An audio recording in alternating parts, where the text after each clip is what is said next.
বলেও যে মানুষের দিন থেকে ছুটে যাওয়ার একটা বড় কারণ হচ্ছে মানুষের ভুল নিয়ে ঠাট্টা করা। কি দরকার ভাই আপনার মানুষের ভুল নিয়ে ঠাট্টা করার? কারণ ভুল হচ্ছে, আপনার কাজ দুইটা। আপনি সেই মানুষের যদি ক্ষমতা থাকে তার ভুলটা আপনি ঠিক করবেন, আর যদি আপনার ক্ষমতা না থাকে আপনি নিজেকে সেই ভুল থেকে দূরে রাখবেন, আপনি নিজেকে সেটা থেকে মুক্ত করবেন, শেষ।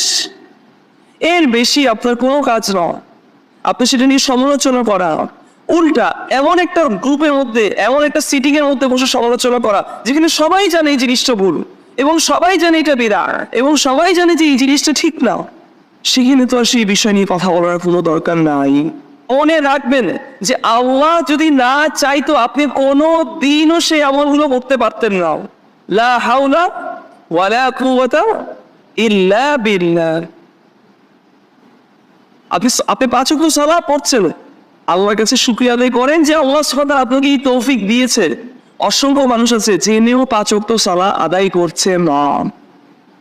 আপনি সহিহ কিতাবে পোস্ট পেয়েছেন, অহংকার না করে শুকরিয়া আদায় করেন, মানুষকে নিয়ে ঠাট্টা না করে মানুষের ভুলটা দেখে শুকরিয়া আদায় করেন আল্লাহর কাছে, চোখের পানি ফেলে ফেলে যে আল্লাহ এটা তো আমি হতে পারতাম, হতে পারে আমার জাহেলিয়াতের দিনে এই বেদাতে থেকে আমি আরো খারাপ অবস্থায় ছিলাম, আল্লাহ তুমি আমাকে সেখান থেকে তুলে নিয়ে এসেছো।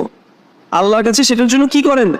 শুকরিয়া আদায় করেন। আল্লাহ সুবহানাহু ওয়া তাআলা আপনার ইস্তেকামার মধ্যে কি দিবে?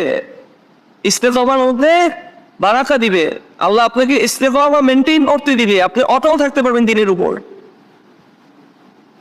তার উপরে হাসাহাসি করার তো কোনোই দরকার নাই।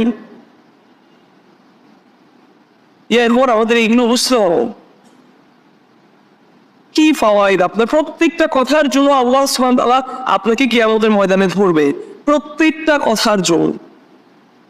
কেন আপনার কোন ঠেকা পড়ছে মানুষের ভুল নিয়ে হাসাহাসি করার, কথা বলার, ডিসকাশন করার?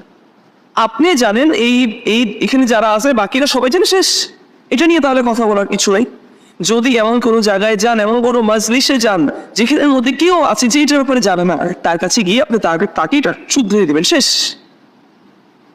কিন্তু হ্যাঁ, আরে এগুলো তো গাধা, এগুলো তো গর্ধব, এগুলো তো এটা কেন?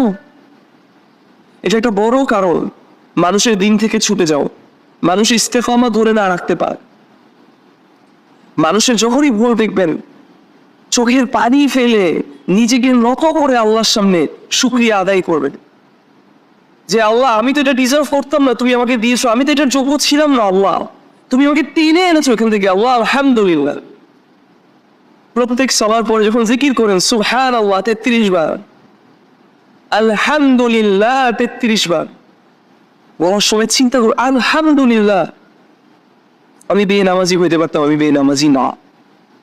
আমি বেদাতি হইতে পারতাম, আমি বেদাতি, আল্লাহ সুবহানাহু ওয়া তাআলা আমাকে এখন পর্যন্ত বানান নেই। আমি মাজার পূজারি হইতে পারতাম, আলহামদুলিল্লাহ আমি মাজার পূজারি না। আল্লাহর কাছে শুকরিয়া আদায় করি।